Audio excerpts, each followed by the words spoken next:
So ayun po, no, magandang umaga po. Nandito po ako ngayon sa Paraport, Barangay Genti. Kung mapapansin nyo po, tuyong-tuyo na po yung paligid natin. Kahapon lamang po ito ay basang-basa.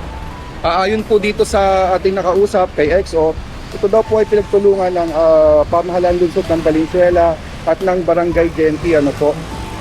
So yung mga ganito pong pangyayari ay nakakatuwa dahil pumabilis po ang aksyon. Ano? Tingnan nyo ho, kung gaano kaganda na makita yung kalsada na walang tubig, walang lumot. At ito po yung isa sa pinakamagandang nakita ko. Ayan po, yung butas po dyan na manhole kahapon. Tatakpatan rin po ano.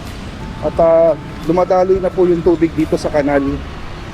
So puntahan po natin si EXO at tanungin po natin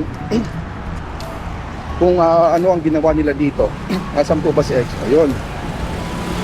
Shoutout nga pala sa mga barangay na naglilinis. EXO, magandang umaga po. EXO, ano pong ginawa nyo rito? Bakit po nawala yung tubig dito sa Paraport na ito? Inayos po namin po yung mga kanal. Ito po, sa gawa po si Kapitan, amin po nililinis ito para hindi po malumot. Opo. Sa panguna po ng aming barangay Kapin na Rizalino Puspira. Talagang inuutos po sa akin na para linisin nyo. Pag naglinis, pupumbuhan ng fire truck. So, yun po, meron po pala rito fire truck, ano?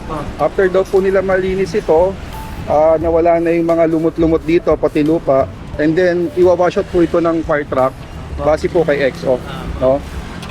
EXO, sigurado ako matutuwa yung mga taga-Paraport at dito sa Barangay Genti. Dahil po sa inisyatibo na ginawa po ng barangay, katuwang po ang ating City Government of Valenzuela. Ano po? EXO, baka may gusto kang batiin. Nauna po, binabati ko po ang pamunuan ng aming barangay. Nauna si Kapitan. Sa magandang pinakikita niya sa mga mamamayan po ng Genti. Lahat po ng lugar, talagang naiikutan po. At kahapon po yung ibang mga kasama namin ng mga tanod, nag-trim.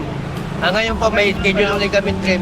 Noon na muna po namin itong para makita po ng taong bayan. Talagang pinakunan po namin ang aming.